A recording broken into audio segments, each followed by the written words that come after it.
आज हम लोग डिस्कस करने वाले हैं chapter molecular basis of inheritance. तो सबसे पहले हम लोग इसका एक ब्रीफ चैप्टर का देखेंगे और उसके बाद इसकी एक्सरसाइजेस सॉल्व करेंगे। ठीक है, let's start. In the previous chapter you have learn that inheritance patterns and genetic basis of such pattern. ठीक है, पिछले चैप्टर में हमने बात की थी किसके बारे में, मेंडल के 3 लॉज के बारे में और वो कैसे होता है।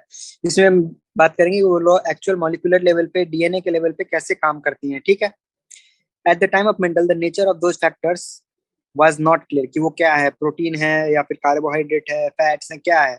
अभी क्या पता चला है कि वो एक्चुअल में न्यूक्लिक एसिड है और उसमें भी क्या है, डबल स्टैंडर्ड है, डीऑक्सीराइबो न्यूक्लिक एसिड, डीएनए होते हैं हमारा जेनेटिक मटेरियल। ठीक है, ओवर द नेक्स्ट 100 ईयर्स, 100 साल लग गए, the nature of the putative genetic material was investigated, culminating the realization that DNA is the genetic material। क्या पता चला हमको फाइनल बात कि डीएनए जो होता है जेनेटिक मटेरियल होता है। ठीक है, at least for majority of organism, सारे ऑर्गेनिज्म में नहीं होता है, मेजोरिटी ऑफ ऑर्गेनिज्म होता है। कुछ वायरसेस होते हैं उनमें RNA as a genetic material होता है। ठीक है, next, in class 11 you have learn that nucleic acid are polymer of nucleotide. ये तो सिंपल सी बात है।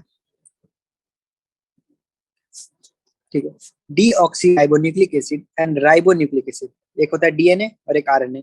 ये दो टाइप के न्यूक्लिक एसिड्स हैं। ठीक है, दो टाइप के न्यूक्लिक एसिड। न्यूक्लिक एसिड क्या है, दो टाइप के। एक में क्या होता है कि 2-OH पोजीशन, मतलब 2 प्राइम पोजीशन पे ये OH नहीं होता है। तो जिस न्यूक्लिक एसिड में ये नहीं होता है उसको कहते हैं डीऑक्सी, क्योंकि उसमें ऑक्सीजन नहीं है और OH की जगह पे हाइड्रोजन आ जाता है, तो वो नहीं है बेसिकली। उसको क्या कहते हैं, deoxy nucleic acid, deoxyribonucleic acid. ठीक है, वो होता है डीएनए। और जिसमें ये होता है उसको हम लोग क्या बोलते हैं, आरएनए। तो बेसिकली दो टाइप के जेनेटिक मटेरियल्स हैं लिविंग सिस्टम में। ठीक है, डीएनए और आरएनए। ठीक है, DNA acts as genetic material in the most of the organisms. RNA though it also acts as genetic material in some viruses, it mostly functions as a messenger. ठीक है, RNA जो है कुछ organism जैसे कि viruses में होता है जेनेटिक मटेरियल, बट मोस्टली क्या होता है, ये बेसिकली मोस्ट ऑर्गेनिज्म में सिर्फ एक मीडिएटर का काम करता है।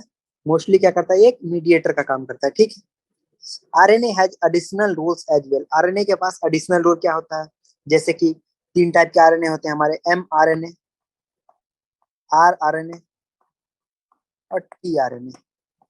एम आरएनए क्या होता है, बेसिकली ये जो है डीएनए और प्रोटीन के बीच में ट्रांसलेटर का काम करता है। डीएनए जो बोलता है उसको ये समझ लेता है और ये फिर प्रोटीन को समझा देता है कि तुम्हें ऐसा प्रोटीन बनाना है। टीआरएनए क्या होता है, इसका काम होता है कि जो हमारा प्रोटीन बन रहा है डिफरेंट अमाइनो एसिड से जुड़ के, तो अमाइनो एसिड को साथ में ला के जोड़ लाने का काम कौन करता है, ट्रांसफर आरएनए, अलग अलग अमाइनो एसिड को वहां पे लाएगा। और आरआरएनए क्या होता है, ये राइबोसोम का स्ट्रक्चर बनाता है, राइबोसोम का स्ट्रक्चर बनाता है। ठीक है, अब राइबोसोम क्या करता है, ये जो अलग अलग अमाइनो एसिड आए हैं इसको जो जोड़ने का काम होता है आपस में, ताकि एक चेन ऑफ अमाइनो एसिड्स बन जाए जिसी को हम आगे चल के प्रोटीन बोलेंगे। तो वो काम कौन करता है, हमारा आरआरएनए, राइबोसोमल आरएनए करता है। ठीक है, तो इसी के लिए कहा गया है यहाँ पे क्या कि आरएनए का जो है एडिशनल रोल भी होता है। ठीक, it functions as an adapter, structural and in some cases catalytic molecule. ठीक है, यही बात अभी आरएनए का बात किया गया है, वो कैटालिटिक मॉलिक्यूल भी है क्योंकि वो दो जोड़ने का जो रिएक्शन है उसको कैटालाइज कर रहा है। ठीक है, अडेप्टर मॉलिक्यूल क्यों है, क्योंकि टीआरएनए जो है वो अडेप्ट कर रहा है कि वो अमाइनो एसिड भी पढ़ ले और वो साथ साथ डीएनए का कोड भी पढ़ ले। ठीक है, कि इसको आरएनए का कोड भी पढ़ ले कि इसको कौन सा अमाइनो एसिड चाहिए और साथ साथ अमाइनो एसिड को भी रिकॉग्नाइज कर लेती है। अडेप्टर मॉलिक्यूल कौन काम करता है, अडेप्टर मॉलिक्यूल टीआरएनए। और स्ट्रक्चरल मॉलिक्यूल, स्ट्रक्चरल मॉलिक्यूल क्या होता है, जो राइबोसोम का स्ट्रक्चर है उसमें आरआरएनए है। ठीक, next, in class 11 you have already learned the structures of nucleotide and the way these monomer units are linked to form nucleic acid polymers. In this chapter we are going to discuss the structure of DNA। क्या क्या पढ़ेंगे, DNA का structure कैसा होता है, उसका replication कैसे होता है, और process of making RNA from DNA, इसको क्या बोलते हैं, ट्रांसलेशन। नेक्स्ट चीज क्या पढ़ेंगे, जेनेटिक कोड क्या होता है, और इसके अलावा क्या होता है कि प्रोसेस ऑफ प्रोटीन सिंथेसिस कैसे होता है। ये सारी चीजें हम लोग पढ़ेंगे। ठीक, उसके अलावा लास्ट में एक ह्यूमन जीनोम का सीक्वेंसिंग किया गया था 1990 में। ह्यूमन का जीनोम कैसा है, पूरा A to Z जितने भी न्यूक्लियोटाइड्स हैं हमारे 3 बिलियन के आसपास।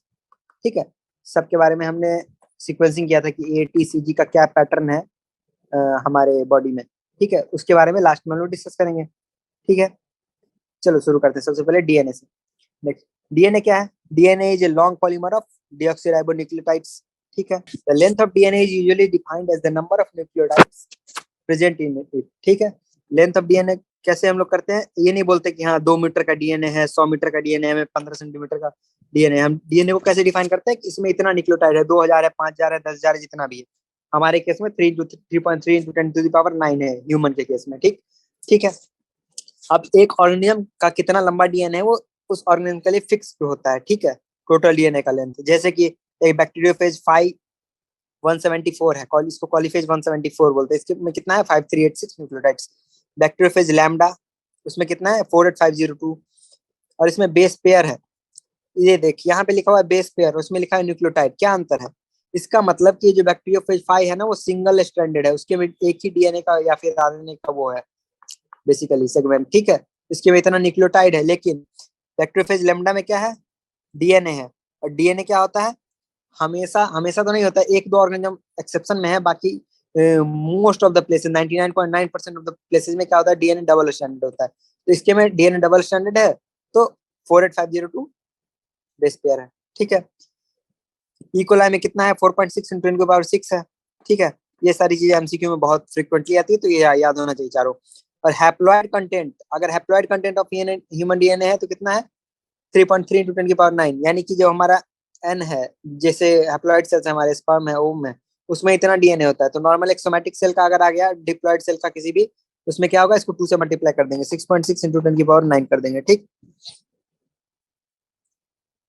Structure of polynucleotide chain, let us recapitulate the chemical structure of the polynucleotide chain. ठीक है।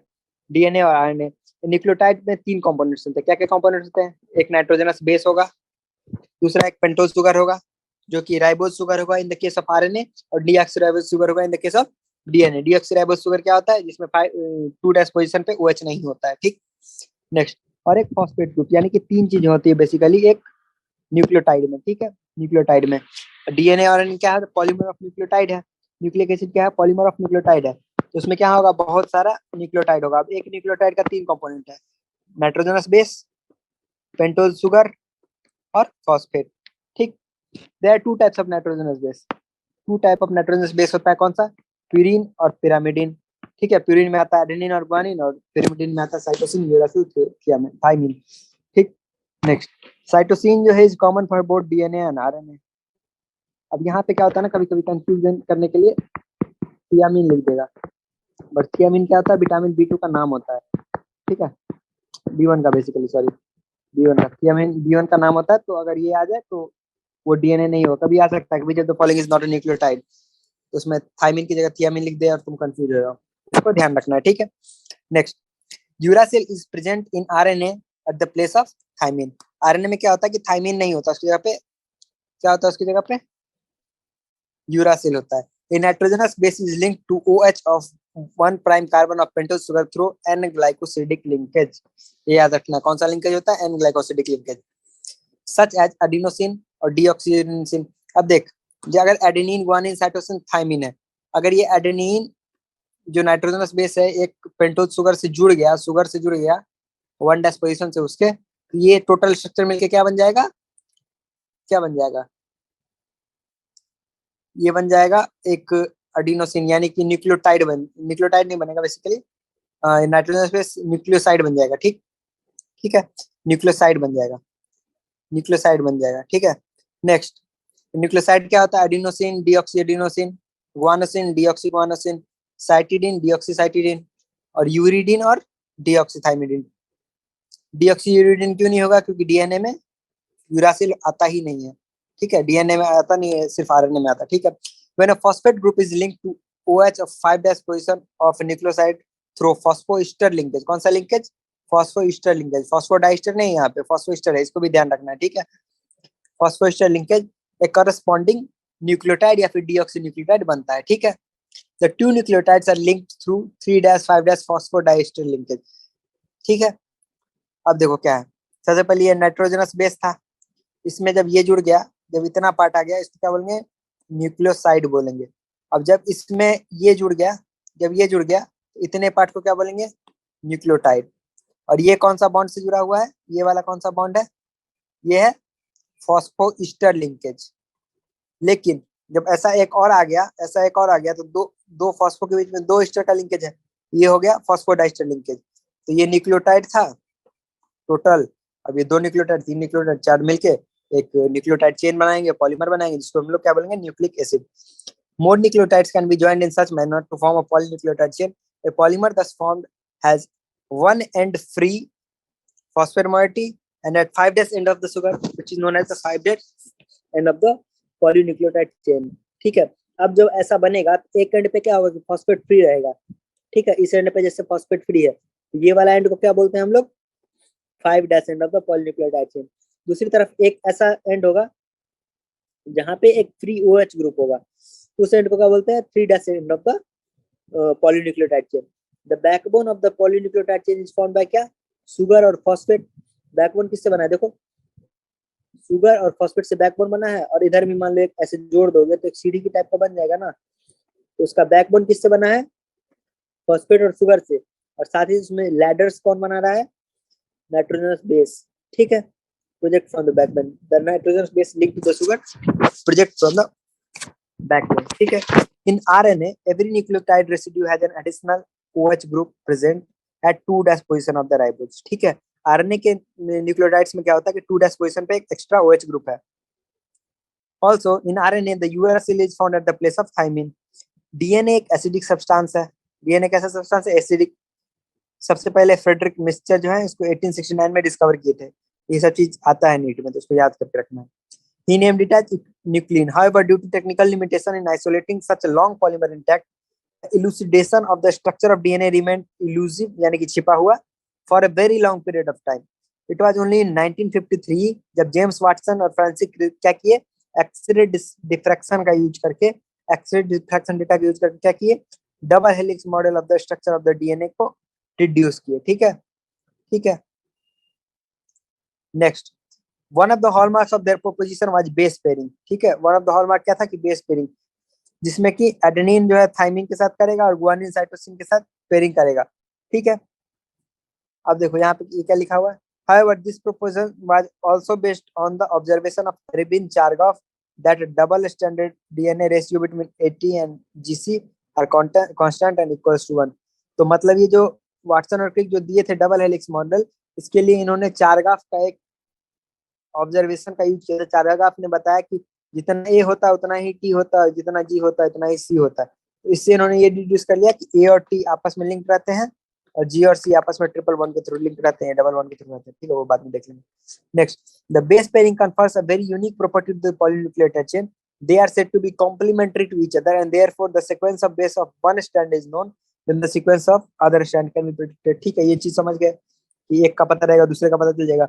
Also, if each strand form a DNA acts as a template for the synthesis of new strand, the two double-stranded DNA thus produced would be identical to the parental DNA molecule। Because of this, genetic implication of the structure of DNA become very clear। ठीक है, यानी कि एक पता रहेगा तो दूसरा पता चल जाएगा, और इससे हमको ये भी पता चल गया कि तब तो बॉडी भी ऐसे यूज करता होगा कि दोनों को अलग कर दो, बॉडी को नया डीएनए बनाना क्या करेगा, दोनों को अलग कर दो, इसका पता है इसका कॉम्प्लीमेंट्री बना के जोड़ दो। तो इन्होंने हाइपोथेसिस इसी बात से सोच लिया, इस बेस पेयरिंग से, कि डीएनए कैसे रिप्लिकेट करता होगा, साइंटिस्ट ने इसी चीज से सोच लिया।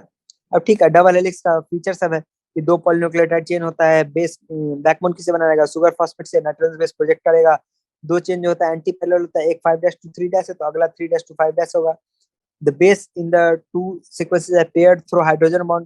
ठीक है, हाइड्रोजन बॉन्ड, जिसमें एडेनिन दो हाइड्रोजन बॉन्ड बनाएगा थाइमिन के साथ, और गुआनिन जो है साइटोसिन के साथ तीन हाइड्रोजन बॉन्ड बनाएगा। तो ये 2 और 3 वाला याद होना चाहिए तुमको। ठीक, नेक्स्ट, अब क्या है कि एडेनिन, गुआनिन, ये क्या है, थाइमिन है, प्यूरिन है, और गुआन साइटोसिन और थाइमिन जो है वो क्या है, पिरिमिडिन है। इससे क्या पता चलता है कि एक जो प्यूरिन है, purine always comes opposite to a pyrimidine, always purine comes opposite to a pyrimidine and vice versa.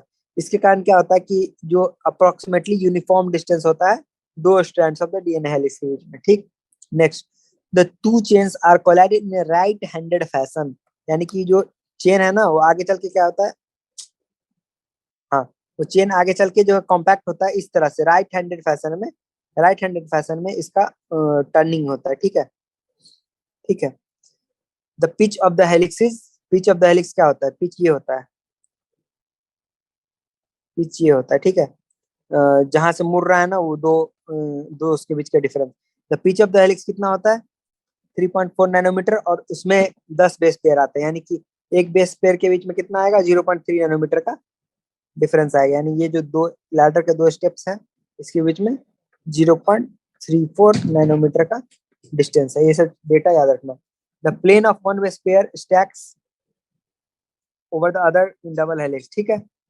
This in addition to hydrogen bond confirms the stability of the helical structure, ठीक है। तो simple सा बात है।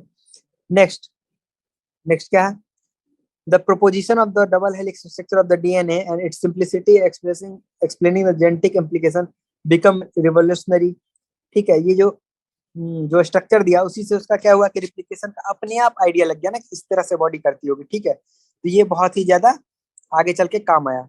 Next अगला क्या हुआ कि कुछ ही दिनों में फ्रांसिस क्रिक जो है एक central dogma in the molecular biology दिया उन्होंने, जिससे उन्होंने क्या बताया कि डीएनए से जो है आरएनए बनता है, और आरएनए से प्रोटीन बनता है, और फिर डीएनए से डीएनए बनता है रेप्लिकेशन होके, जिससे कि नेक्स्ट सेल में या फिर प्रोजेनी में हमारा जेनेटिक इन्फॉर्मेशन जाता है, ठीक है। अब इन सम वायरसेज, कुछ वायरसेज में क्या होता है? Flow of information is reverse direction. क्या होता है रिवर्स डायरेक्शन में? कि उसमें आरएनए से डीएनए बनता है, उसमें जेनेटिक मटेरियल आरएनए होती है, तो ठीक है। तो आरएनए से उसमें डीएनए बनता है, तो इसलिए इस प्रोसेस का नाम क्या होता है? इस suggest simple name to this process, यानी कि इसको क्या बोलेंगे? जब डीएनए से आरएनए बन रहा है उसको क्या बोल रहे हैं हम लोग? ट्रांसक्रिप्शन। तो जो आरएनए से डीएनए बन रहा है उसको क्या बोलेंगे? Reverse transcription. Packaging of DNA helix. The distance between two consecutive base pairs is 0.34 nanometer. If the length of DNA double helix in a typical mammalian cell is calculated by multiplying the total number of base pair with the distance, तो कितना आएगा? ये exercise कर लेना, important नहीं उतना।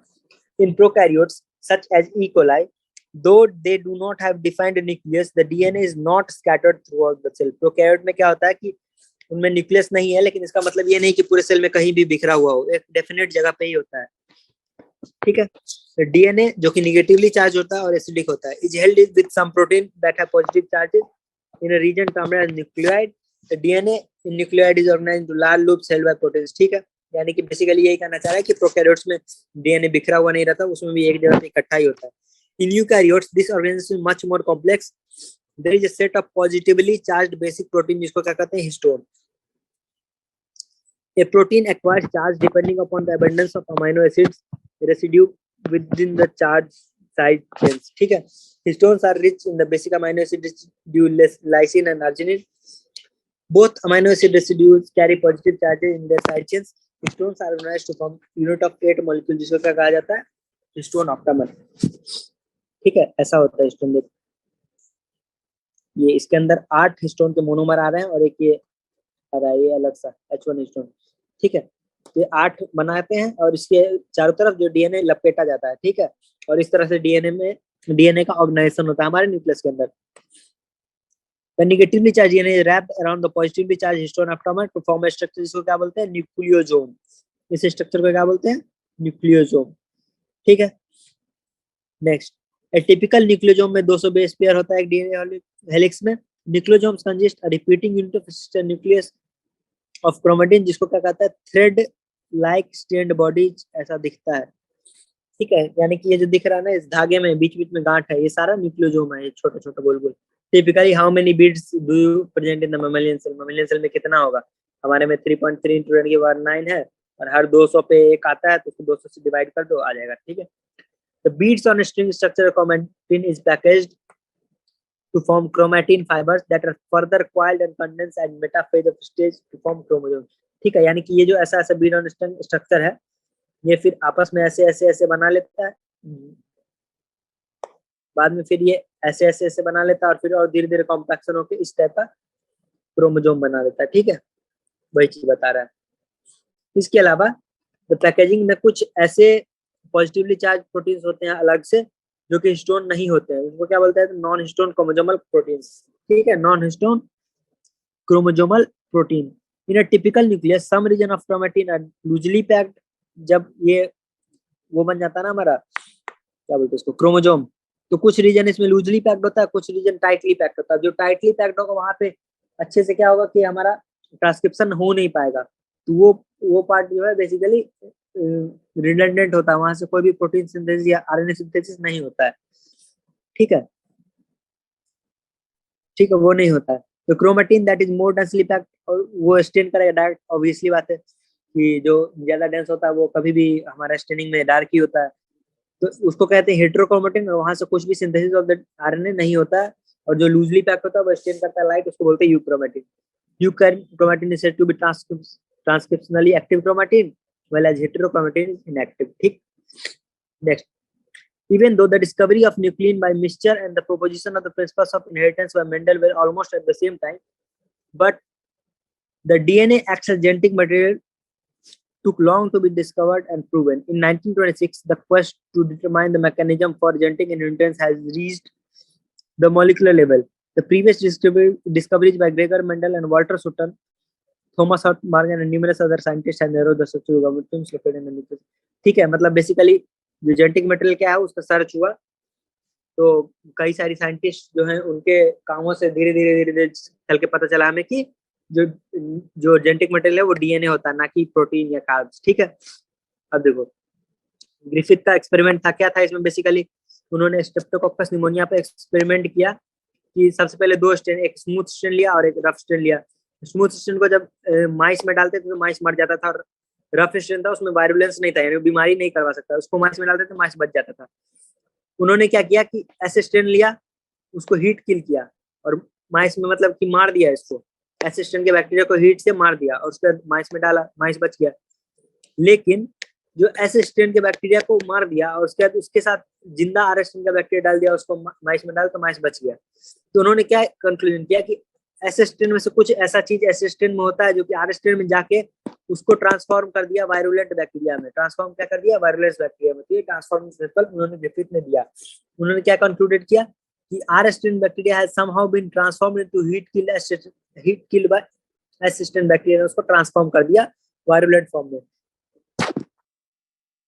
कुछ transforming principle जो है वो ट्रांसफर हुआ था हीट किल एस से आर स्ट्रेन में, जिसके कारण वो स्मूथ पॉलीसैकेराइड कोट बना के वायरुलेंट बन पाए। ठीक है, नेक्स्ट। लेकिन इससे nature of the genetic material नहीं पता चला था। अगला क्या हुआ, एवेरी, मैक्लॉयड और मैकार्टी, तीन साइंटिस्ट थे, एवेरी, मैक्लॉयड और मैकार्टी। उन्होंने क्या किया कि biochemical nature of this transforming principle जो ग्रिफिथ का था, जो भी चीज ट्रांसफॉर्म कर रहा था वो क्या है वो पता करने की कोशिश किया। वो क्या किया कि प्रोटीन, डीएनए, आरएनए आइसोलेट कर लिया, किससे, इन बैक्टीरिया से, स्ट्रेप्टोकोकस निमोनिया से। और उसके बाद उन्होंने क्या किया कि अलग अलग डाल के देखा, तो इससे उनको क्या पता चला कि डीएनए जो है ना, सिर्फ जब डीएनए ही डालते हैं एस वाले का तभी ट्रांसफॉर्म हो रहा है, उनका प्रोटीन या फिर आरएनए निकाल के डाल रहा है तो ट्रांसफॉर्म नहीं हो रहा है। इससे क्या पता चला कि डीएनए जो है जेनेटिक मटेरियल है। इसके अलावा उन्होंने और एक काम किया था, उन्होंने एक और तरीका क्या किया कि protein digesting enzyme, RNA digesting enzyme जो है डाल के देखा। तो अगर आरएनए डाइजेस्टिंग एंजाइम डालेगा तो आरएनए डाइजेस्ट हो जाएगा, और प्रोटीएज डालेगा तो प्रोटीन खत्म हो जाएगा। जब प्रोटीएज और आरएनएज डाला फिर भी ट्रांसफॉर्मेशन हो पा रहा था, लेकिन जब डीएनएज डाला ट्रांसफॉर्मेशन रुक जा रहा था। जब डीएनएज डाला तो ट्रांसफॉर्मेशन रुक जा रहा था। इससे क्या पता चला कि डीएनए जो है ट्रांसफॉर्मेशन कर रहा है। तो जेनेटिक मटेरियल जो है पता चल गया इससे। अब नेक्स्ट, डीएनएज और डीएनएज के बीच में क्या अंतर होता है। डीएनएज होता है कि मल्टीपल डीएनए, और डीएनएज है डीएनए को डाइजेस्ट करने वाला एंजाइम। नेक्स्ट, अब देखो ये इंपॉर्टेंट लाइन है, the unequivocal proof that DNA is genetic material came from the experiment of Hershey and Chase. ठीक है, अल्फ्रेड हर्सी और मार्था चेज का एक्सपेरिमेंट हुआ था 1952 में। उससे क्या पता चला कि डीएनए जेनेटिक मटेरियल है, अनइक्विवोकल प्रूफ तभी आया था। ठीक है, उन्होंने क्या किया कि बैक्टीरियोफेज लिया। ठीक है, बैक्टीरियोफेज लिया, the bacteriophage attaches to the bacteria and its genetic material enters the bacterial cell wall.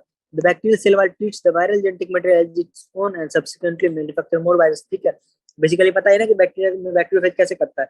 Bacteria होती है, उस बैक्टीरियोफेज आके ऐसे जुड़ता है, अपना जेनेटिक मटेरियल डालता है, होस्ट के जीनोम के साथ इंटीग्रेट हो जाता है और फिर वेरियस वायरल पार्टिकल बनाता है। ठीक है, ठीक है, तो उन्होंने वर्क करके क्या डिस्कवर किया कि वेदर इट वाज प्रोटीन था या डीएनए था जो कि वायरस को चेंज करेगा। तो इसके लिए उन्होंने क्या किया, सबसे पहले कुछ वायरस को एक ऐसे मीडियम पे ग्रो किया जो रेडियो एक्टिव फास्फोरस होता है जिनमें, और कुछ को अदर ऐसा किया जिनमें रेडियो एक्टिव सल्फर होता है। अब डीएनए में कभी भी सल्फर होता नहीं है और प्रोटीन में फास्फोरस नहीं होता, ठीक है, प्रोटीन में फास्फोरस नहीं होता और डीएनए में सल्फर नहीं होता। तो इससे उनको क्या पता चला कि जो रेडियो एक्टिव फेज जो है इकोला बैक्टीरिया में उनको बेसिकली ट्रांसफॉर्म करवाया। तो जो बैक्टीरिया ट्रांसफॉर्म हो रहा था, जो बैक्टीरिया ट्रांसफॉर्म हो रहा था उसमें अगर सल्फर वाले बैक्टीरिया से, मतलब जो एक बैक्टीरिया जो फास्फोरस पे, रेडियो एक्टिव फास्फोरस पे उगा हुआ है, रेडियो एक्टिव फास्फोरस पे उगा हुआ है, तो उसके बैक्टीरिया के अंदर रेडियो एक्टिविटी पाया जा रहा था, ठीक है, उसके बैक्टीरिया के अंदर रेडियो एक्टिव पाया जा रहा था, ठीक है, और जो उसका जो सुपर नेटेंट यानी कि जो सेल बच गया उसमें नहीं पाया जा रहा था। और जब रेडियो एक्टिव सल्फर पे उगाया हुआ बैक्टीरिया को डाल रहे थे, मतलब बैक्टीरियोफेज को डाल रहे थे, तो बैक्टीरिया के अंदर नहीं आ रहा था रेडियो एक्टिविटी। तो मतलब क्या पता चला इससे, जो फास्फोरस है जिस चीज में, वही चीज ट्रांसफॉर्मेशन करवा रहा है। फास्फोरस किस चीज में, डीएनए में, ठीक है। तो डीएनए इससे पता चल गया कि जेनेटिक मटेरियल है। Next, properties of genetic material DNA versus RNA, उनका क्या क्या है, ठीक है। तो कुछ में आरएनए जेनेटिक मटेरियल है, इसमें किसमें, टोबैको मोज़ेक वायरस में, क्यू बैक्टीरियोफेज में, ठीक है। तो उससे डीएनए और आरएनए के बीच में यहाँ पे डिफरेंस दिया हुआ है। A molecule that interact as genetic material, उसके पास क्या फीचर होना चाहिए, उनका रेप्लिकेशन हो सके, स्टेबल हो सके, ये नहीं कि बार बार चेंज हो। बार बार चेंज होगा तो क्या होगा कि ऑर्गेनिज्म का बार बार म्यूटेशन होगा, और कभी कभी म्यूटेशन हमेशा अच्छे नहीं होते हैं, बहुत रैंडम चांसेस को म्यूटेशन अच्छा हो, ठीक है। Next, it should provide the scope of slow changes that are needed for evolution, and it should be able to express it in the form of Mendelian characters. If one examines each requirement one by one, because of the rule of base pairing and complementarity, both nucleic acids have ability to direct their duplication, ठीक है, यानी कि replication तो RNA DNA दोनों करवा सकते हैं। Other molecules of the living system, जो जैसे कि प्रोटीन और कार्ब्स, ये पहला क्राइटेरिया नहीं फुलफिल कर पाएंगे। Next, the genetic material should be stable enough, stable enough होना चाहिए कि बार बार ना चेंज हो, ठीक है। लेकिन आरएनए जो है सिंगल स्टैंडर्ड है, उसमें ओडस सेकंड पोजीशन में ओएच भी है, यानी ज्यादा रिएक्टिव है, यानी ज्यादा रिएक्टिव है तो कम स्टेबल है, तो इसलिए आरएनए जो है वो नहीं हो सकता है। Further to that OH group present in RNA reactive group है, ठीक है। इससे आरएनए क्या होता है, लेवाइल हो जाता है और इजीली डिग्रेडेबल हो जाता है। नेक्स्ट, आरएनए क्या है, कैटालिटिक है, आरएनए लेवाइल है, इजीली डिग्रेडेबल है टू दैट ओएच के कारण, और सिंगल स्टैंडर्ड होता है, ठीक है। डीएनए जो है टू स्टैंड है तो ज्यादा स्टेबल है। इसके कारण क्या पता चला कि मोस्ट ऑफ द ऑर्गेनिज्म में डीएनए एक जेनेटिक मटेरियल ना की आ रही है, ठीक है। In fact the presence of thymine at the place of uracil also converts additional stability to the DNA, ठीक है, ये भी बात है। Next, both DNA and RNA are able to mutate. In fact, RNA being unstable mutates at a faster rate, ठीक है। इसलिए देखते हो कोरोना के कितने सारे स्ट्रेन आ गए थे, बहुत सारे आ गए थे, क्योंकि कोरोना एक आरएनए वायरस है और वो जल्दी जल्दी म्यूटेट कर पा रहा था। RNA can directly code for synthesis of proteins, hence can easily express the characters. DNA, however, is dependent on RNA for synthesis of protein. ये सारी लाइंस जो है ना, ये वाली, ये लाइन भी आता है एमसीक्यू में। The protein synthesizing machinery has evolved around RNA. The above description indicates that both RNA and DNA can function as genetic material, but DNA being more stable is preferred as storage of genetic information, ठीक है। For transmission of genetic information, RNA is better. ये सारी lines आती हैं, तो इसलिए DNA ज्यादा stable है स्टोरेज ऑफ जेनेटिक इन्फॉर्मेशन के लिए, इसीलिए अधिकतर ऑर्गेनिज्म क्या होता है, डीएनए होता है। Next, RNA world. From foregoing discussion, an immediate question becomes evident, which is the first genetic material. सबसे पहला जेनेटिक मटेरियल क्या था, तो सबसे पहला जेनेटिक मटेरियल आरएनए था। इसके लिए पर्याप्त सबूत हमारे पास है, ठीक है। जैसे कि अभी भी हमारे बॉडी में प्रोटीन सिंथेसिस के लिए आरएनए का ही यूज करता है। RNA used as genetic material as well as catalyst, but RNA being catalyst was reactive and hence unstable. Therefore, DNA has evolved from RNA with chemical modifications that make it more stable, ठीक है। यानी कि जो primitive organism थे उनके में RNA था, फिर धीरे धीरे ऑर्गेनिज्म्स ने डीएनए बनाया और फिर डीएनए का यूज करने लगे अपने जेनेटिक मटेरियल के लिए। Next, replication. While proposing the double helical structure of DNA, Watson and Crick have immediately proposed the scheme of replication of the DNA. जैसे कि हम पहले बताएं कि जो कॉम्प्लीमेंट्री बेस पेयरिंग से हो जाता है कि एक स्टैंड है बॉडी में, उनको पता था कि बेस पेयरिंग हो रहा है, दोनों स्टैंड को बॉडी भी ऐसे करती हुई दोनों स्टैंड को अलग करके इसके ऐसा एक स्टैंड बना लिया और ये वाला इसके ऐसा एक स्टैंड बना लिया। तो सेम चीज उनके दिमाग में आ गया था जब डीएनए का उन्होंने स्ट्रक्चर दिया उसी टाइम, और उसके लिए उन्होंने क्या लाइन बोला था, it has not escaped to our notice that specific pairing has postulated immediately suggest possible copying mechanism, ठीक है। The scheme suggested by the two strands would separate and act as template. Scheme क्या बताया कि दोनों strand जो है अलग हो जाएगा और एक्ट एज टेम्पलेट करेगा for synthesis of new complementary strands after the completion of replication each DNA molecule would have one parental and one newly synthesized strand। तो ऐसा उन्होंने प्रपोज किया था और एक्चुअल में ऐसा होता भी है। इस स्कीम को क्या बोला गया? Semi conservative DNA replication. ठीक है, अब ये उन्होंने थ्योरेटिकली तो बोल दिया, अब कोई ना कोई तो इसको एक्सपेरिमेंटली प्रूव भी करेगा। अब प्रूफ कैसे हुआ? तो मिचेल्सन एंड स्टाल जो है उन्होंने एक्सपेरिमेंट किया 1958 में। क्या एक्सपेरिमेंट किया? इकोलाई को जो है इकोलाई को लिया और उनको ग्रो किया ऐसे मीडियम पे जिसमें रेडियो एक्टिव नहीं था, बेसिकली हैवी नाइट्रोजन था, जिसको सेंट्रीफ्यूगेशन से डिटेक्ट किया जाता है। ये है रेडियो एक्टिव नहीं था, ये आता है, ये गलती मत करना, ये रेडियो एक्टिव नहीं था। ठीक है। अब देखो क्या किया, एक नॉर्मल है, एक पहले बैक्टीरिया को बहुत सारे जनरेशन तक रेडियो एक्टिव डीएनए पर उगाया, तो उस बैक्टीरिया का सारा डीएनए जो है हैवी हो गया। अब उस बैक्टीरिया को क्या किया कि उगाया उन्होंने नॉर्मल वाले हाइड्रोजन पे। उसके में क्या हुआ कि ये दोनों स्ट्रैंड सेपरेट हुए, तो जो दो डीएनए बने उनका वेट इंटरमीडिएट आया। उनका वेट क्या है? इंटरमीडिएट आया। उनके में एक नया स्ट्रैंड 14 वाले कार्बन नाइट्रोजन से बना और एक पुराना स्ट्रैंड 15 वाला था ही। और फिर आगे करके उन्होंने करते गए बहुत सारे जनरेशन तक, तो क्या पता चला कि सिर्फ दो स्ट्रैंड जो है उनका, दो स्ट्रैंड का जो भी प्रोपोर्शन है वही बस इंटरमीडिएट पे आ रहा है और बाकी सब फिर से लाइट वाले बन जा रहे हैं। ठीक है, तो ऐसे कर करके उन्होंने पता लगा, एक्सपेरिमेंटली प्रूव किया कि डीएनए का रेप्लिकेशन सेमी कंजर्वेटिव होता है। ठीक है, thus the DNA was extracted from the culture one generation after transformation from heavy nitrogen to light nitrogen। ठीक है, इक्वल डिवाइड करता है 20 मिनट में, तो इसलिए इंटरमीडिएट डेंसिटी का हुआ। DNA extracted from the culture after another generation 40 minute के बाद पाया गया कि उसमें इक्वल अमाउंट ऑफ हाइब्रिड और लाइट है। देखो पहले लिया 20 मिनट के बाद किया तो क्या है कि सारा जो है इंटरमीडिएट आ गया, और उसके 40 मिनट के बाद किया तो क्या आया, इतना 50% लाइट आया। यानी कि एक डीएनए था, उससे हमारे पास दो डीएनए बने और दो से हमारे पास 4 डीएनए बने। और 4 डीएनए में क्या कि 50% जो है वो हैवी वाले हैं, 50% लाइट वाले। हैवी तो कोई नहीं, बेसिकली इंटरमीडिएट है, तो 50% लाइट है, 50% इंटरमीडिएट है। इससे क्या पता चल गया कि जो डीएनए का रेप्लिकेशन सेमी कंजर्वेटिव है। अब very similar experiment using radioactive thymidine कौन किया था? विसिया फावा में टाइलर एंड कलीग किया था। तो ये भी आता है एमसीक्यू में। ठीक है, ये भी आता है, विसिया फावा पे किया था टाइलर एंड कलीग में 1958 में। इससे भी पता चला कि डीएनए का जो है रेप्लिकेशन सेमी कंजर्वेटिवली होता है। अब बेसिकली डीएनए का वो कैसे होता है, रेप्लिकेशन क्या होता है। तो अब ये है हमारे पास, देखो समय है कम, हमको करना है जल्दी, तो इसके लिए मैं इसको टेक्स्ट से छोड़ के इसके डायग्राम से बताता हूँ। बेसिकली क्या होता है कि डीएनए के दो स्ट्रैंड्स हैं, जुड़े हुए हैं, इन पे एक एंजाइम एक्ट करेगा। ठीक है, इन पे एक एंजाइम एक्ट करेगा। उस एंजाइम का क्या होगा, सबसे पहले क्या होगा कि एक ओरिजिन ऑफ रेप्लिकेशन होगा, उसी पॉइंट से हमारा डीएनए का जो रेप्लिकेशन स्टार्ट होता है। सबसे पहले एक यहाँ पे एंजाइम एक्ट करेगा। ठीक है, हेलिकेज, वो इसके हेलिक्स को तोड़ेगा। ठीक है, उसके बाद क्या होगा कि यहाँ पे एक प्राइमर आके लगेगा। ठीक है, उसके बाद यहाँ पे आके एक प्राइमर आके लगेगा, इस यहाँ पे और यहाँ पे, और उसके बाद डीएनए पॉलीमरेज एक्ट करेगा और इधर डीएनए का सिंथेसिस होते जाएगा। बेसिकली ये होता है। तो इसके कारण क्या होगा, दो स्ट्रैंड बनेंगे। एक स्ट्रैंड इसमें कंटिन्यूअसली डीएनए का सिंथेसिस हो रहा है, उसको बोलेंगे क्या, लीडिंग स्ट्रैंड।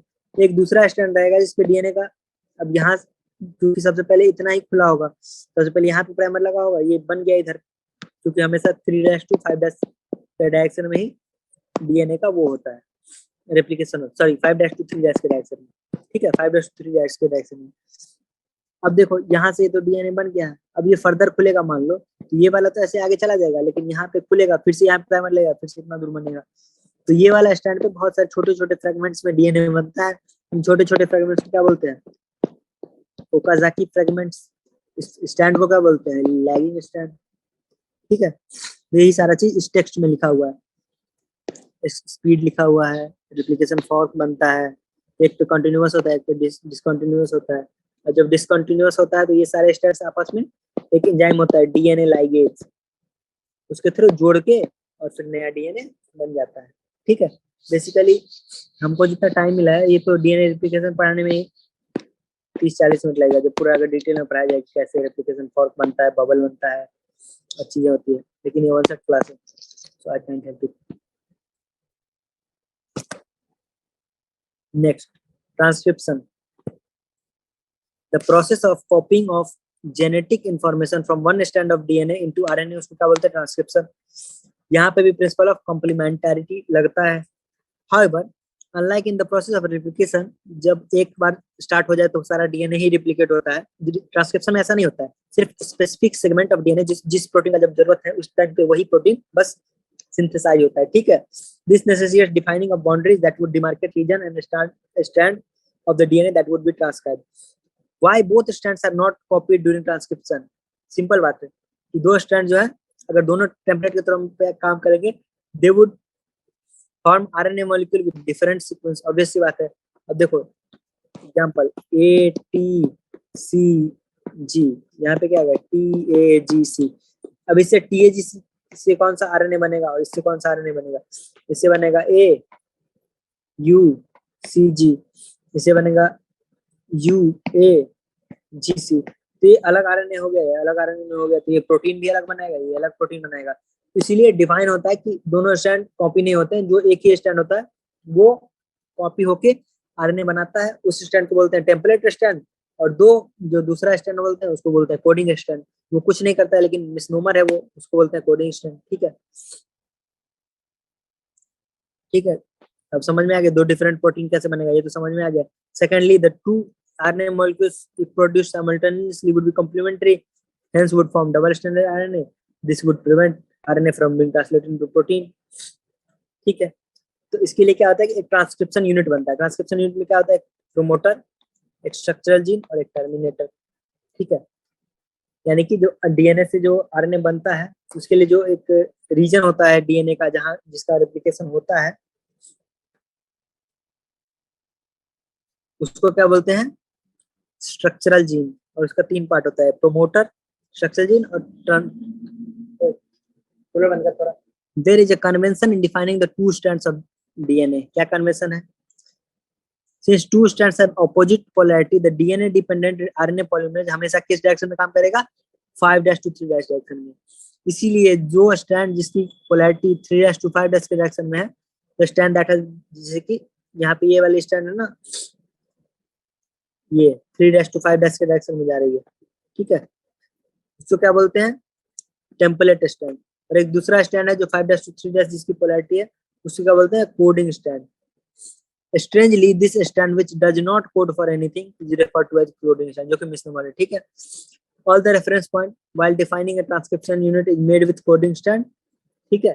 सारा चीज जो कोडिंग स्ट्रैंड के हिसाब से लेकिन डिफाइन किया जाता है, जैसे कि अप स्ट्रीम पोजीशन ये होगा, डाउन स्ट्रीम पोजीशन ये होगा, ये सारा कोडिंग स्ट्रैंड के हिसाब से बात करते हैं हम लोग, टेम्पलेट स्ट्रैंड के हिसाब से बात नहीं करते, बस कन्वेंशन है, ठीक है।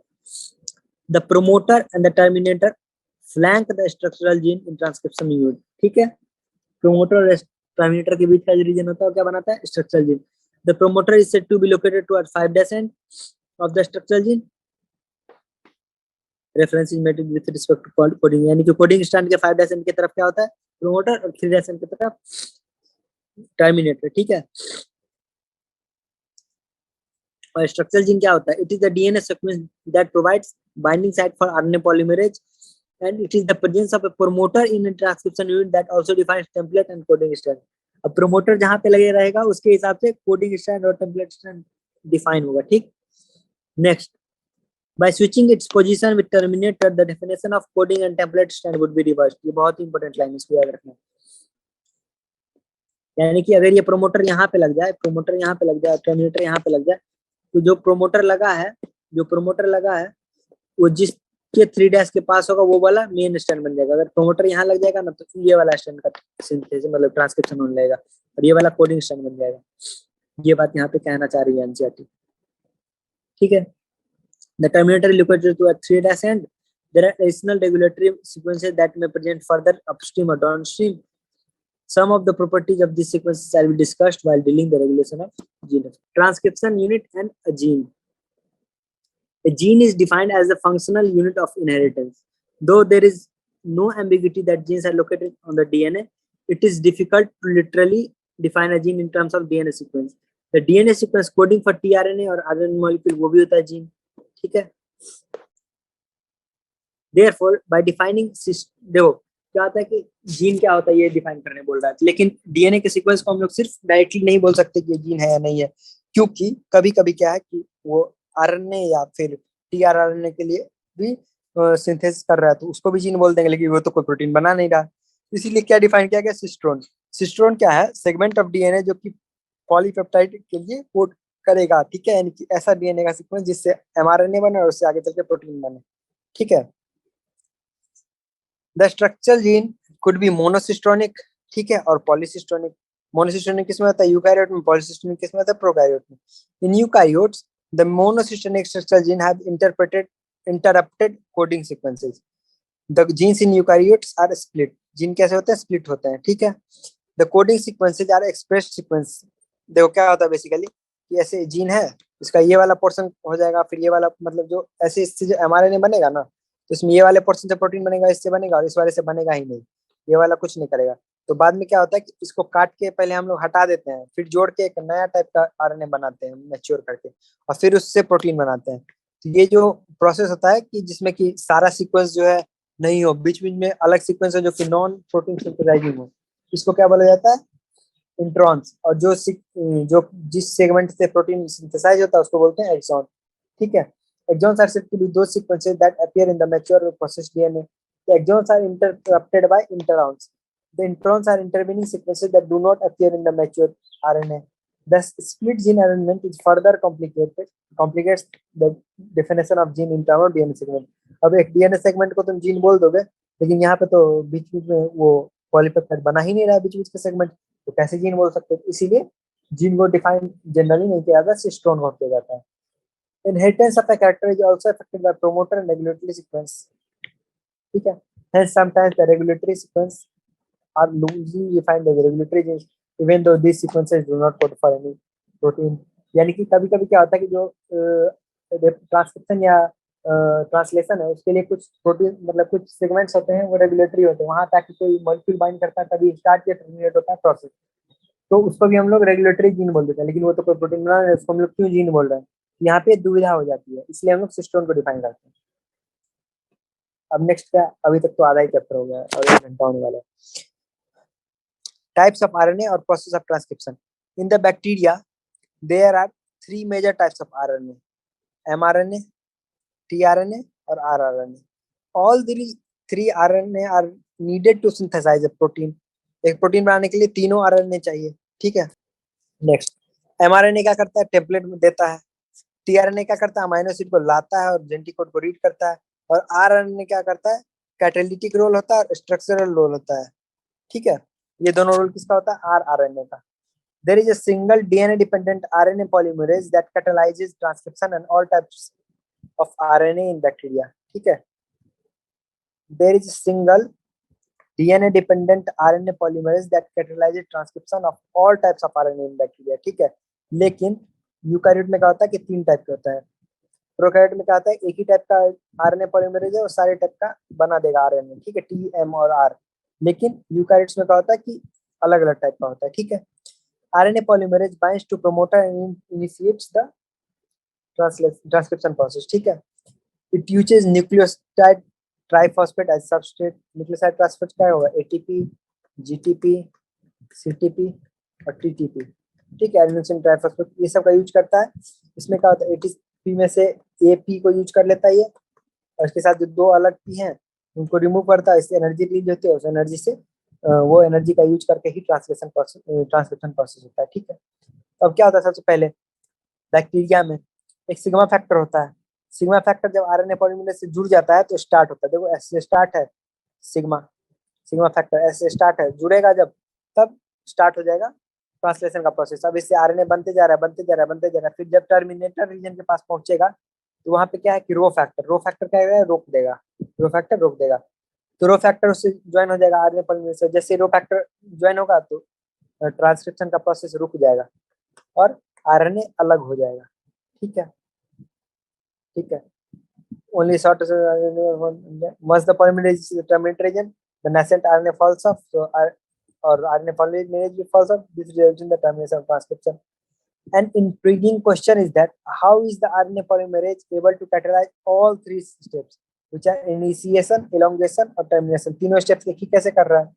तो उसके लिए क्या होता है कि फैक्टर्स होते हैं, जैसे आरएनए पॉलीमरेज इनिशिएशन फैक्टर, जिसको रो सिग्मा फैक्टर कहते हैं, उससे अटैच करके क्या बनाता है, इनिशिएशन स्टार्ट करता है, और जब टर्मिनेशन फैक्टर से जुड़ जाएगा तो क्या करेगा, टर्मिनेट कर देगा। Association with these factors alter the specificity of RNA polymerase to either initiate or transfer। ठीक है, यानी कि आरएनए पॉलीमरेज का बेसिक काम है एलोंगेशन करवाना, लेकिन जब ट्रांजेंटली अटैच हो जाएगा सिग्मा और फैक्टर से, तो अपना उसका फंक्शन मॉडिफाई होकर इनिशिएट या टर्मिनेट करने का भी हो जाता है। ठीक है, कितना ब्यूटीफुल है। Next, in bacteria, since mRNA does not require any processing, and also since transcription and translation take place in the same compartment, sometimes the translation can begin much more before the mRNA is fully transcribed। कभी कभी bacteria में क्या होता है कि ये जो है, इधर ये ट्रांसक्रिप्शन आगे चल ही रहा है और इधर वाले पार्ट का इससे प्रोटीन बनना भी चालू हो गया है। ठीक है, तो इसका दो कारण है, पहला कि कंपार्टमेंटलाइजेशन नहीं होता है, कोई सेपरेशन नहीं है उसके कारण, और दूसरा कि जो मैच्योरेशन का जरूरत नहीं होता है, तो प्रोसेसिंग का भी जरूरत नहीं होता, इसलिए ऐसा हो जाता है। लेकिन यूकारियोट में क्या होता है, दो कॉम्प्लेक्सिटी है। पहला कि तीन अलग अलग आरएनए पॉलीमरेज होता है। ठीक है, तीन अलग अलग आरएनए पॉलीमरेज होता है। तो इसके लिए क्या होता है कि आरएनए पॉलीमरेज 1, देखो 1 2 3, लिखो RMT, यानी 1 वाला आरएनए सिंथेसिस करेगा, आरएनए पॉलीमरेज 2 एमआरएनए सिंथेसिस करेगा, और आरएनए पॉलीमरेज 3 क्या करेगा, टीआरएनए सिंथेसाइज करेगा। ठीक है, अब देखो आरएनए पॉलीमरेज 1 क्या करता है, आरएनए बनाता है जिसमें कि 5.8s 18s और 5.8s। आरएनए पॉलीमरेज थर्ड क्या करता है, टीआरएनए और 5s आरआरएनए बनाता है, 5s आरआरएनए और टीआरएनए बनाता है, और साथ ही साथ एसएनआरएनए बनाता है। ठीक है, और आरएनए पॉलीमरेज 2 जो है क्या बनाता है, एमआरएनए बनाता है, एमआरएनए बनाता है। बेसिकली एमआरएनए जब मैच्योर नहीं रहता है, इमेच्योर रहता है, उसके बीच में जब ऐसे इंट्रॉन्स रहता है, उसको क्या बोलते हैं, एचएनआरएनए। ठीक है, तो आरएनए पॉलीमरेज 2 क्या करता है, एचएनआरएनए बनाता है। Next, the second complexity is that the primary transcript that contain both the exon and the introns are non-functional। Second complexity क्या है कि जो प्राइमरी ट्रांसक्रिप्ट है जो कि बोथ एक्सॉन एंड इंट्रॉन होता है, इसलिए वो नॉन फंक्शनल है। इसके लिए एक प्रोसेस होता है स्प्लाइसिंग। क्या होता है स्प्लाइसिंग, इसमें introns are removed and exons are joined in defined order, then hnRNA undergoes additional processing, जिसको क्या कहते हैं कैपिंग एंड टेलिंग। कैपिंग में क्या होता है कि 5-GTP 5 मिथाइल जीटीपी जुड़ जाता है 5 एंड पे, और टेलिंग में क्या होता है 200 से 300 एडेनाइलेट रेसिड्यू जुड़ते हैं 3 एंड पे, और फिर मैच्योर आरएनए बनता है। देखो बताते हैं क्या होता है, ये आरएनए बन गया, और इसमें ये इंट्रॉन भी है, एक्सॉन भी है, इंट्रॉन भी है, एक्सॉन भी है। अब क्या होगा कि जो स्प्लाइसिंग होगा, अब इस स्प्लाइसिंग के प्रोसेस में क्या होगा, ये इंट्रॉन्स को हटा दिया गया स्प्लाइसोसोम के द्वारा, और साथ साथ इनको इनको इनको सीक्वेंस में जोड़ दिया गया। तो ये क्या बन गया, सिर्फ सिर्फ एक्सॉन बच गया, उनको जोड़ दिया गया। उसके बाद क्या होगा कि 5 एंड की तरफ, यहाँ पे देखो 5 एंड की तरफ 3 मिथाइल जीपीपी जुड़ जाएगा। ठीक है, और उसके बाद 3 एंड की तरफ पॉली एडाइनिल यानी कि ए ऐसा जुड़ जाएगा। ठीक है, और यहाँ पे टोपी लग जाएगी इसको। ठीक है, ऐसी टोपी लग जाएगी। तो इधर कैपिंग हो गया, इधर टेलिंग हो गया, और साथ साथ सारे इंट्रॉन्स हट गए। तब क्या बना, मैच्योर एचएनआरएनए। जब मैच्योर हो जाएगा उसका नाम क्या हो जाएगा, एमआरएनए। ये चीज लिखा हुआ है यहाँ पे। Next, the significance of such complexity is now beginning to be understood, कि क्या क्यों होता है, अभी समझना हम लोग शुरू किए हैं। The split gene arrangement represent probably an ancient feature of the genome. The presence of introns is reminiscent of antiquity, and the process of splicing represents the dominance of RNA world. In recent times, the understanding of RNA and RNA-dependent processes in the living world has assumed more importance. यानी अभी इन सब चीजों पर research चल रहा है, इसके बारे में जानकारी ज्यादा नहीं है, तो इसके बारे में जानकारी अभी फ्यूचर में मिलेगी कि ऐसा क्यों होता है। बेसिकली मोस्ट प्रोबेबली अभी अज्यूम किया जा रहा है कि आरएनए वर्ल्ड के डोमिनेंस को ये एक्सप्रेस कर रहा है। ठीक है, नेक्स्ट क्या है, genetic code. During the replication and transcription of A nucleic acid was copied to form another nucleic acid. Hence, these processes are easy to conceptualize. जब न्यूक्लिक एसिड से न्यूक्लिक एसिड ही बन रहा है तब। लेकिन लेकिन ट्रांसलेशन में क्या होता है, जेनेटिक इन्फॉर्मेशन जो है ना, पॉलीमर ऑफ न्यूक्लियोटाइड से पॉलीमर ऑफ अमाइनो एसिड बनता है, पॉलीमर ऑफ न्यूक्लियोटाइड से पॉलीमर ऑफ अमाइनो एसिड बनता है। ठीक है, Neither does any complementarity exist between the nucleotides, nor could any be drawn theoretically. There existed ample evidences, though, to support the notion that change in the nucleic acid were responsible for change in the amino acid in proteins.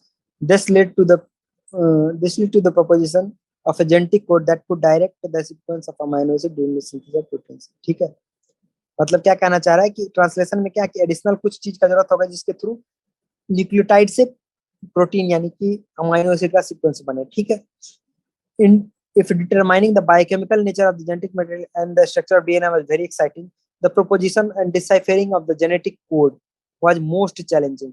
ठीक है, अब कैसे एक मतलब कुछ तो process होगा ना जिसमें कि हम लोग अमाइनो एसिड के सीक्वेंस प्रोटीन का सीक्वेंस बना रहे हैं. क्या है ऐसा, कैसे सेल कोडिंग कर रहा है, इसको पता लगाना एक बहुत ही चैलेंजिंग टास्क था. और खुशी की बात है कि हमारे एक Indian scientist H G Khorana, उनका बहुत बड़ा कंट्रीब्यूशन है इस जेनेटिक कोड को डिसाइफर करने में. ठीक है, it required involvement of scientist from several, ये भी आता है भाई एमसीक्यू में, नीट वाले मतलब कुछ भी पूछते हैं. ये कौन कौन से आते हैं, physicist, organic chemist, biochemist, geneticist, ये भी आता है. Which of the following are not. Geneticist और जीनोमिस्ट बोल देंगे तो फिर बोलेंगे जीनोमिस्ट नहीं था, जेनेटिसिस्ट था. ठीक है, इट वाज जॉर्ज गैमो, एक फिजिसिस्ट था जो कि क्या बोला कि 4 बेस है, A T C G, 20 amino acid है, 20 अमाइनो एसिड है, तो कुछ कॉम्बिनेशन होना चाहिए. The code should made be of 3 nucleotides.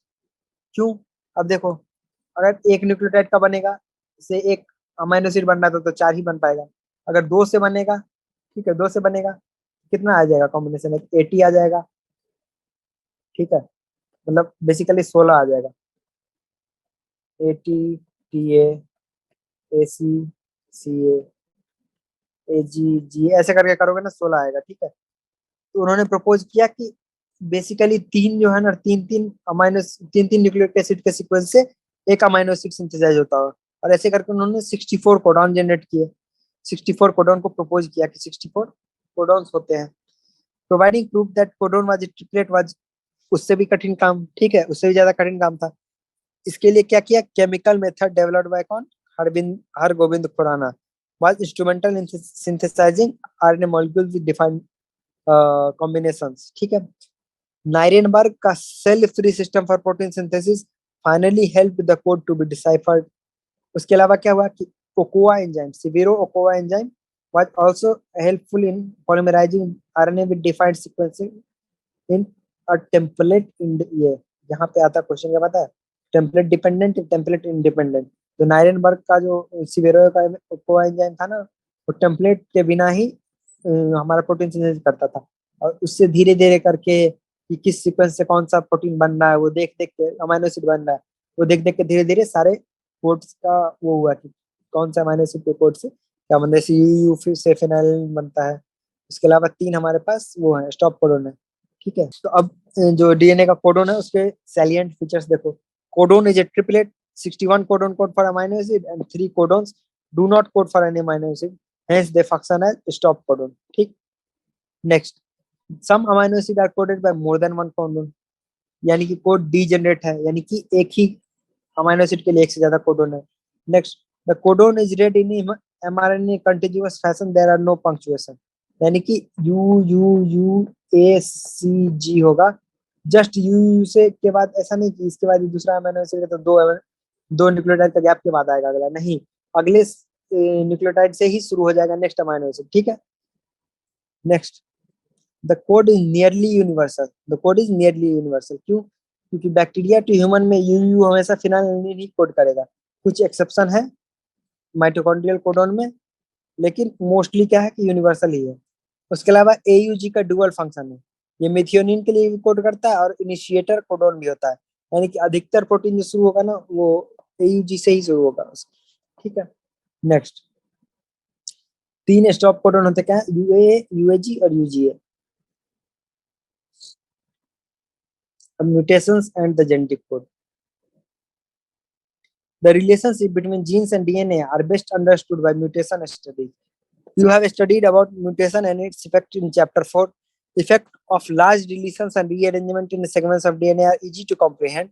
It may result in loss or gain of a gene और उसके कारण कोई फंक्शन लॉस हो जाएगा. ठीक है, लेकिन अगर एक ही चेंज हो उससे भी क्या कुछ अंतर पड़ सकता है म्यूटेशन में, उसके बारे में जानते हैं। तो एक क्लासिकल एग्जांपल है जिसमें क्या होता है कि सिकल सेल एनीमिया का 6th पोजीशन पे जो है बीटा चेन में GAG था, उससे क्या हो जाता है GUG। अब GAG से ग्लूटामिक एसिड बनता है और GUG से वैलिन बन जाता है। इस चेन के कारण क्या होता है ना कि जो हमारा हीमोग्लोबिन का 4 चेन होता है बेसिकली, उसमें 2 अल्फा चेन होता है, 2 बीटा चेन। तो बीटा चेन में ऐसा स्ट्रक्चरल चेंज आ जाता है जिसके कारण जब, तो उसके बाद क्या है कि उसके कारण उसका चेंज आ जाता है, और जब भी उसमें वो होता है ऑक्सीजन का टेंशन आएगा तो आरबीसी अपना शेप चेंज कर लेगा एक छोटे से म्यूटेशन के कारण, एक कोडॉन के अंतर के कारण। ठीक है, तो ऐसा नहीं कि एक कोडॉन का अंतर पड़ने से कोई अंतर नहीं पड़ेगा, बहुत ही ड्रास्टिक चेंजेस हो सकते हैं। जैसे कि इसमें दिखाया है, यहाँ इसमें इंसर्शन का दिखाया है कि राम हैज रेड कैप, और इसमें एक आ गया और सारा प्रोटीन का सीक्वेंस चेंज हो गया। अगर 3 आ गया तो बाकी के आगे के प्रोटीन सेम रहेंगे, बस एक अगर एडिशनल प्रोटीन जुड़ जाएगा। सिमिलरली डिलीशन का यहाँ पे इफेक्ट दिखाया गया है। तो ऐसे म्यूटेशन जिसमें क्या होता है कि पूरा एक एडिशन या एक डिलीशन होता है, उससे क्या होता है पूरा फ्रेम जो है शिफ्ट हो जाता है, तो क्या बोलते हैं फ्रेम शिफ्ट इंसर्शन और डिलीशन म्यूटेशन। नेक्स्ट क्या है हमारे पास, tRNA, the adapter molecule. From the very beginning of the proposition of the code, it was clear to Franz Crick that there has to be a mechanism to read the code and also link it to the amino acids, because amino acids have no structural specialties to read the code uniquely। ठीक है, क्योंकि amino acid के पास कोई भी property नहीं है जिससे वो जेनेटिक कोड रीड कर सके, इसलिए उन्होंने क्या पोस्टुलेट किया, एक एडेप्टर मॉलिक्यूल होगा जो एक तरफ तो कोड को रीड करेगा, किसके कोड को, आरएनए को कोड को, और दूसरी तरफ अमाइनो एसिड से बाइंड भी करेगा कि हाँ ये कोड वाला हूं मैं, तो इसी अमाइनो एसिड से बाइंड कर रहा हूँ। ठीक है, द टीआरएनए, उस टाइम पे उसको एसआरएनए यानी सॉल्युबल आरएनए कहा जाता है, was known before the genetic code was postulated. ठीक है, यानी टीआरएनए के बारे में लोग पहले से जानते थे कि मॉलिक्यूल है, उसका फंक्शन बस नहीं पता था। However, its role as an adapter molecule was assigned much later। ठीक वही बात है। The tRNA has an anticodon loop that has bases complementary to the code, and it also has an amino acid acceptor end to which it binds to the amino acids। ठीक है, यानी 2 and होता है। देखो यहाँ पे क्या है कि यहाँ पे एंटीकोडन वाला एंड है, इसलिए आरएनए का कौन मतलब ये जैसे कि सीरीन का है, इसके बाद इसका एंटीकोडन, तो जब भी ये एजीयू वाला देखेगा उससे बाइंड कर जाएगा, और फिर इधर से अपना सीरीन को के साथ ही बाइंड कर जाएगा, उसको लेके आएगा और यहाँ पे चिपका देगा।